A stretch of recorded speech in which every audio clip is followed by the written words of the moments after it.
Hey guys, so in this video, I'll be reviewing What Remains of Edith Finch, which is a short, narrative-driven indie game that was previously free on the Epic Games Store, and it's one of the best story-driven games that I've ever played. So in the game, you explore this old house of the Finch family, and you learn about the tragic past of the family and each of its members one by one. The story of each family member has its own graphic style, narration, and sort of gameplay elements attached to it. It's kind of a dark game, but more in the tragic, sad sense than scary. It's not really a horror game, it's just sort of sad.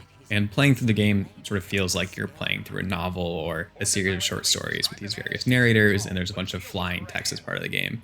These effects are actually really well done and really nice and enjoyable. It's a fairly short game, it only takes a couple of hours to complete, but there's also not really any filler in the game. Everything is put in the game very deliberately, the environment is very rich, and it contributes well to the story. It can feel a little bit like a walking sim at times, which are basically games where you just kind of walk around and click on things to interact. You know, the control in this game are literally only walking and using your mouse button to click on things. But there are some mildly more complex game mechanics in place where you have to control things more than just a point and click kind of way. And as I said earlier, there's really no filter in the game. So while some of these mechanics are limited, all the mechanics in the game are centered around telling the story in this family. And there's really no fluff. There's no mechanics beyond that. One problem I did have is that although these mechanics are pretty straightforward and pretty simple, I did find them slightly clunky at times. So for example, when you try to open certain doors, it tried to add a natural like movement with the mouse where you kind of pull the door open, but it just feels a little off at times and a little clunky and hard to do. And I did get stuck in the game once. But as a whole, I think the gameplay fits the narrative really well, and the way the two mesh together is pretty impressive, which is good because this game is really all about the narrative experience first, and I guess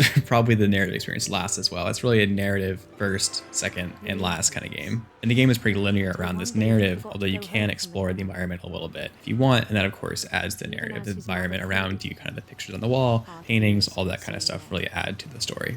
So overall, I really enjoyed playing through this game. It's one of the best games that I've played for the strictly story experience. And that's good because that's pretty much all it is. It sort of moves beyond a story-driven game to sort of a story told through a game with no extra gameplay, collectibles, etc. present besides that, which is very strictly there to tell you the story. It's a great tragic story to experience one afternoon or one evening, but just be aware that it's fairly short and fairly simple gameplay-wise. But if you are into short story games, if you are into short indie games, this should 100% be on your list of games to check out. I hope that you enjoyed this video. If you did, please like this video and subscribe if you want to see some more content from me. I'll link some playlists with some of my reviews that I did in the description below. And yeah, thanks for watching.